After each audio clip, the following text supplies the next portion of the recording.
किसी ने क्या खूब कहा है, दुख किसी के साथ भेदभाव नहीं करता, वह हर किसी के जीवन में आता है। इसलिए दुखी होने के बजाय उससे बाहर निकलने का प्रयास करना ही समझदारी होती है। नमस्ते दोस्तों, मैं हूँ शिवदास। एक बड़ी छोटी सी कहानी। दोस्तों, शहर का सबसे खूबसूरत आलीशान घर, कोई भी उसे देखता तो उसकी तारीफ किए बिना नहीं रह पाता। एक बार घर का मालिक किसी काम से कुछ दिनों के लिए शहर से बाहर चला गया।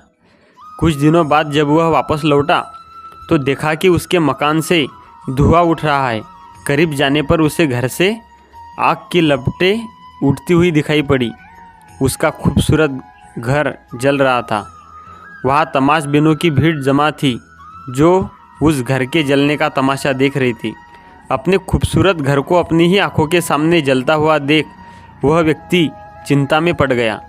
उसे समझ नहीं आ रहा था कि अब क्या करे, कैसे अपने घर को जलने से बचाए। वह लोगों से मदद की गुहार लगाने लगा कि वे किसी तरह उसके घर को जलने से बचा ले। उसी समय उसका बड़ा बेटा वहाँ आया और बोला, पिताजी घबराइए मत, सब ठीक हो जाएगा। इस बात पर कुछ नाराज़ होते हुए पिता बोले, कैसे न घबराऊँ, मेरा इतना खूबसूरत घर जल रहा है। बेटे ने उत्तर दिया, पिताजी माफ़ कीजिएगा, एक बात मैं आपको अब तक बता नहीं पाया था। कुछ दिनों पहले मुझे इस घर के लिए एक बहुत बढ़िया खरीदार मिला था। उसने मेरे सामने मकान की कीमत की 3 गुनी रकम का प्रस्ताव रखा। सौदा इतना अच्छा था कि मैं इनकार नहीं कर पाया और मैंने आपको बिना बताए सौदा तय कर लिया। ये सुनकर पिताजी की जान में जान आई। उन्होंने राहत की सांस ली और आराम से खड़े हो गए, जैसे सब कुछ ठीक हो गया हो। अब वह भी अन्य लोगों की तरह तमाशबीन बनकर उस घर को जलते हुए देखने लगे। तभी उसका दूसरा बेटा आया और बोला, पिताजी हमारा घर जल रहा है और आप है कि बड़े आराम से यहाँ खड़े होकर इस जलते हुए घर को देख रहे हैं, आप कुछ करते क्यों नहीं? बेटा, चिंता की बात नहीं है, तुम्हारे बड़े भाई ने ये घर बहुत अच्छे दाम पर बेच दिया है। अब ये हमारा नहीं रहा, इसलिए अब कोई फर्क नहीं पड़ता, पिता बोले। पिताजी, भैया ने सौदा तो कर दिया था, लेकिन अब तक सौदा पक्का नहीं हुआ है। अभी हमें पैसे भी नहीं मिले हैं। अब बताइए, इस जलते हुए घर के लिए कौन पैसे देगा? यह सुनकर पिताजी फिर से चिंतित हो गए और सोचने लगे कि कैसे आग की लपटों पर काबू पाया जाए। वह फिर से पास खड़े लोगों से मदद की गुहार लगाने लगे। तभी उनका तीसरा बेटा आया और बोला, पिताजी घबराने की सच में कोई बात नहीं है।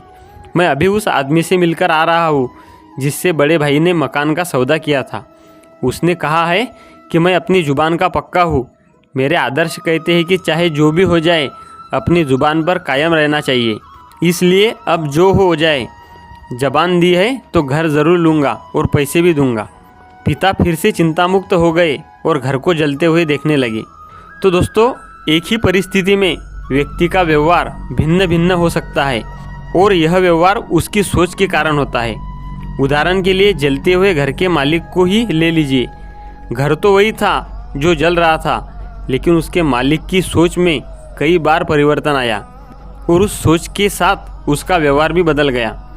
असल में जब हम किसी चीज़ से जुड़ जाते हैं तो उसके छिन जाने पर या दूर जाने पर हमें दुख होता है, लेकिन यदि हम किसी चीज़ को खुद से अलग कर देखते हैं तो एक अलग ही आज़ादी महसूस करते हैं और दुख हमें छू तक नहीं पाता।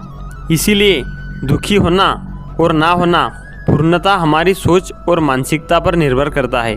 सोच पर नियंत्रण रखकर या उससे सही दिशा देकर हम बहुत से दुखों और परेशानियों से न सिर्फ बच सकते हैं बल्कि जीवन में नई ऊंचाइयां भी प्राप्त कर सकते हैं। दोस्तों, इस छोटी सी कहानी से ज़िंदगी में हमें एक बहुत बड़ी सीख मिलती है।